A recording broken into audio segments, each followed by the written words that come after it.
Hola, comadres. Happy Tuesday. I decided today I would come to you from my dining room. One of my favorite things in my home is my collection of Talavera dishes. You can see some of that behind me and some other cool things that I enjoy. I'm also wearing my Mamacita shirt. This was a beautiful purchase that I got from a friend of mine who's opening a boutique. So I was just excited to be representing todas las mamacitas. Today I was thinking about what I wanted to talk about on the pep talk, and self-compassion is what came to my mind. We talk a lot about self-care, and self-care is when I'm taking time for myself, doing what I need so that I have the energy, I have the power, and I have the strength to do what I need to do in my life. But self-care is not going to happen if we do not have self-compassion.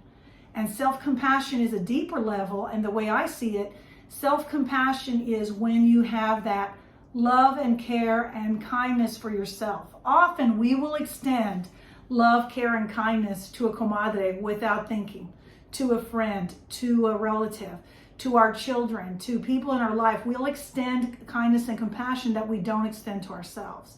We have unrealistic expectations about all that we can get done, that we must get done. And so self-compassion goes out the window when we turn on that switch in our brain that says blame. Blame yourself. This is your fault. Look what you did. Like just the chorus of blame and shame is like what gets started. And the antidote for that is self-compassion. I know that there's a lot of things that each of us have to do, and how we treat ourselves when we do or don't get those things done, that's going to be whether the blame and shame are the loudest in our mind or whether self-compassion can overcome that. Self-compassion is I love and accept myself as I am in this very moment. My value is not wrapped up in what I got done, and my value is not X'd off because of the things that I didn't get done. Self-compassion for me is saying, you know what? You're doing the best you can right now. Self-compassion is when someone says, are you okay? I might say, no, I'm not, but I will be. Because I'm giving myself time to grow, time to heal, time to process whatever is going on in my life. It's so easy to get down on ourselves. We wouldn't talk to anybody the way we talk to ourselves. And self-compassion is when we stop and say, you know, you are enough, you have enough, and you do enough. Many of us have been soaked up the message from the world years upon years upon years that you got to have it all, you got to do it all, you got to be it all. And in order to have it all, do it all, be it all, you have to give up what you need. The reality is when we make time for quality relationships, when we make time to connect with people who lift us up instead of drag us down, when we make time to make a healthy meal, when we make time to get some exercise, those are all things that are part of self-compassion. And really, like, what are we giving up? We're giving up some TV time. We're giving up some scrolling time. We're giving up some procrastination time. I know that when I set a goal and it's too high, it's unreasonable. I'm not going to make it. Like, I have to know that I can make a difference, a small difference every day, but you know what? I'm not going to get rid of these bat wings.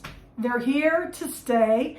They might get stronger. I can work on that. But if I'm going to hate my arms or hate myself or any part of me, that is lacking in self-compassion. Self-compassion is when I'm going to say, I have lived in this skin many years. It has been through many adventures.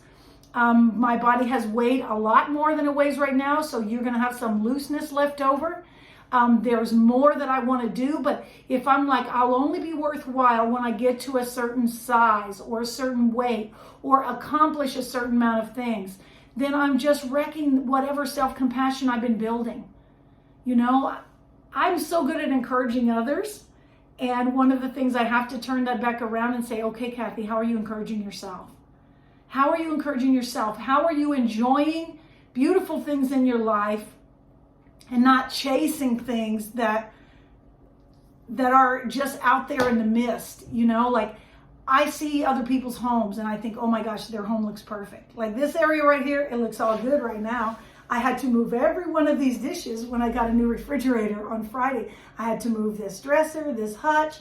I had to take down all the talavera, so I cleaned it, I washed it, I fixed it up, and now it's just looking beautiful right now. The dust has been banished. You can see a cross over here on that side. That's a souvenir my son brought me back from Mexico City. You can see a picture of a kitty cat there. That's our cat that we had for 16 years. Her name was Angel. And my daughter and son-in-law got that portrait made for me. It's a photo, but it's really beautiful. I had to close that up for you. And then behind me, one of my devotions is to the Sacred Heart, El Sagrado Corazón. Like, I see the love, I see, just the fact that in life we're going to have times of pain, times of suffering, and sometimes our heart is going to be feeling like it's being squished. Sometimes our heart is going to be feeling like I don't have what I need. But, I feel like through connection to others who care about me, who value me, I can start reflecting some of that back to me. So that's what self-compassion is. It's catching the goodness that the universe is sending you. It's saying, I deserve to be happy. I have value, whether or not I got the to-do list done or not. When I look at areas of life, like right now, I can find some areas of my life where things are looking good and somewhere it's like a hot mess. Self-compassion is, I'm still a work in progress. Self-compassion is, I love myself as I am today in this moment. Because we never get motivated by anger. We don't get motivated by self-hatred. If I'm going to be the mamacita that I want to be, then one of the things that I have to do is say, today is enough. Who I am today is enough. Yes, I'm always striving. I'm always looking to grow, to heal, to move forward. But if I'm looking at the now me compared to some imaginary future Kathy, or I'm trying to compare the now me to some in the past Kathy who weighed less or did something better than she's doing now. I cannot turn back the clock. The reality is, as I am today, I deserve love and compassion. Who I am in this moment is a product of everything that goes on in my life. All the relationships I have, everything that I bring in. So when I think about what am I bringing into my mind and to my spirit, if I'm bringing in peace, I'm bringing in joy, and I'm bringing in quality relationships with people that matter, then I'm uplifted. If I'm uplifted by dusting some dishes, then ándale pues, I'm not like the super neat person. Some people have files, I have piles. I was looking last week for some paperwork I needed because my air conditioner went out. Do you think I found it? No. And I posted on my stories, are you those people that try to be somewhat organized, but when you need something, you can't find it for shit? Yeah, a lot of us are like that. I even got a book once called Organizing for Your Brain Type. I didn't really get organized, but I do try to go through and straighten up the mess, find where it is in the pile, and enjoy when I have something where I want it, but be realistic. I'm realistic. It's not going to stay just thus and so. I can make myself compulsive and crazy, or I can accept that I'm a human being and I live here, and it's not going to stay in this state of, the environment may not stay in a place of peace and serenity, but I can stay in a place of peace and serenity. When I drag out a whole bunch of sewing stuff in this factory called my dining room, it's going to be a hot mess. There's going to be threads, there's going to be pins, but there's going to be some creativity going on, and that's one thing my spirit needs. So what are you looking for today? What is a creative endeavor that you've been putting off, or that you've been saying, ain't nobody got time for that? What is something that would fuel your spirit and help you to say, I deserve to be happy? And sometimes we've been trained by all the brands and all the marketing that we deserve this kind of purse, or we deserve this kind of jewelry, or we deserve this kind of thing, when really what we deserve is the happiness and the joy that we can fill into our hearts. And so, chasing stuff is not going to get me there. Chasing people is not going to get me there, but chasing growth will. Continuing to grow, to thrive, to look at, how do I bring in information that is going to bless me? How do I connect with sources and resources that are going to lift me up. If I'm just shooting out and giving away everything in my spirit all the time, I'm gonna crash.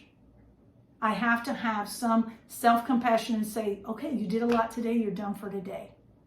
You did a lot this week, you're done for this week. Being open to growing and learning, yes, change is hard. We're all going through change at any moment in life. You did not have the same cells you had 5 minutes ago because some new blood cells were built and some were sloughed off, and we're never going to be the same as we were. But guess what? We get to be better. We get to be more, we get to have more self-compassion, more love for ourselves and others, and more ability to give ourselves compassion when we're going through the hard times. So whatever's going on in your life, I just want to say I care about you. You matter to me.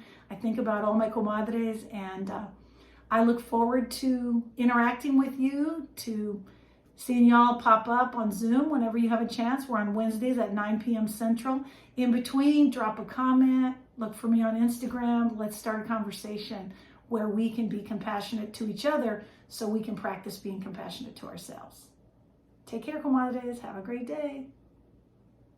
Peace out from my dining room.